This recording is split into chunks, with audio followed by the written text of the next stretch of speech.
Good morning, সুপ্রভাত। কেমন আছেন বন্ধুরা? আশা করি সকলেই ভালো আছেন। আমিও খুবই ভালো আছি।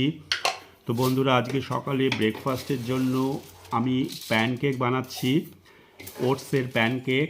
এটা খেতে কিন্তু খুবই হেলদি হয়, ছোট বড় সকলের জন্য খুবই উপকারী একটা ব্রেকফাস্ট। তো প্যানকেক বানাবার জন্য আমি একটা মিক্সি জারের মধ্যে 4 বড় টেবিল চামচের মতন ওটস নিয়ে নিয়েছি। আর এর মধ্যে দিয়ে দিচ্ছি 10 থেকে 12টার মতন কাজু বাদাম।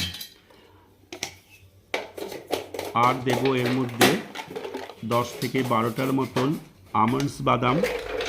বিভিন্ন রকম নাটস দিয়ে প্যানকেক বানালে এটা কিন্তু খুবই হেলদি হয়। আর এর মধ্যে কিন্তু আমি আলাদা করে কোনো চিনি মেশাবো না, তাহলে এটা ডায়াবেটিক পেশেন্টরাও স্বচ্ছন্দে খেতে পারে। তো আমি সবগুলো ভালো করে মিক্সিতে গুঁড়ো করে নিলাম। দেখুন, এইভাবে গুঁড়ো করা হয়ে গেছে। এর মধ্যে এবার দেব একটা গোটা পাকা কলা। পাকা কলা দিয়ে প্যানকেক বানালে এটা কিন্তু খুবই সফট হয় খেতে। আর এর মধ্যে দিয়ে দিচ্ছি কয়েক টুকরো শুকনো খেজুর। এই কলা, খেজুর আর বিভিন্ন যে নাটস রয়েছে, তার যে মিষ্টত্ব, এর থেকে কিন্তু প্যানকেকটা মিষ্টি হবে, খুব হালকা মিষ্টি হবে, কড়া মিষ্টি হবে না। তো এটা সকলেই খেতে পারে। দেখুন, আমি একটা ব্যাটার তৈরি করে নিয়েছি।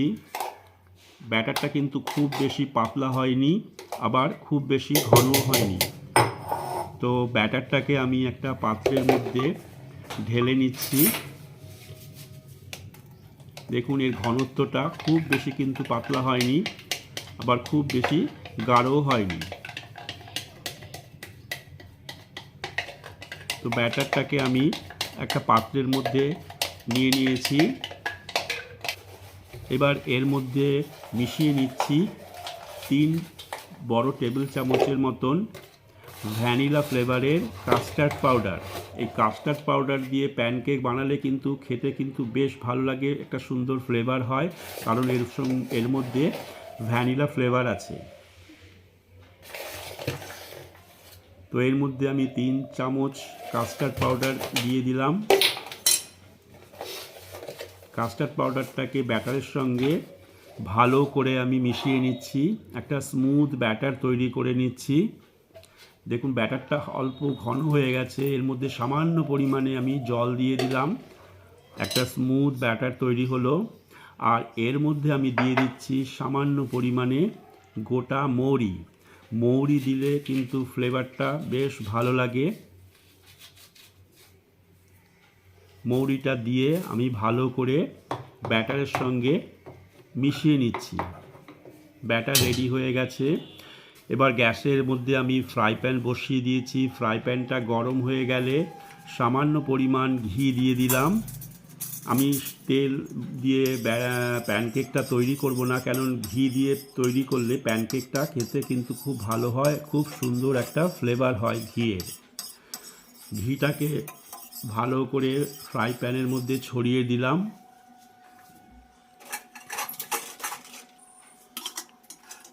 ফ্রাই প্যানটা বেশ গরম হয়ে গেছে। এবার আমি এর মধ্যে 2 হাতার মতন ব্যাটার দিয়ে দিচ্ছি।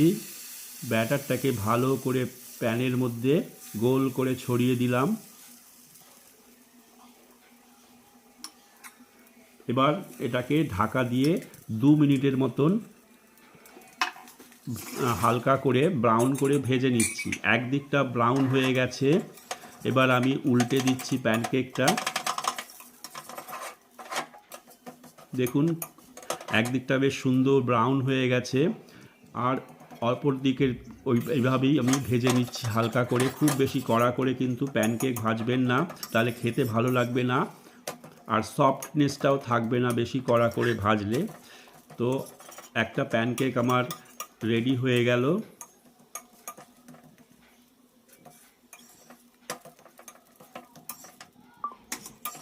ভালো করে ফ্রাই প্যানটাকে পরিষ্কার করে নিচ্ছি।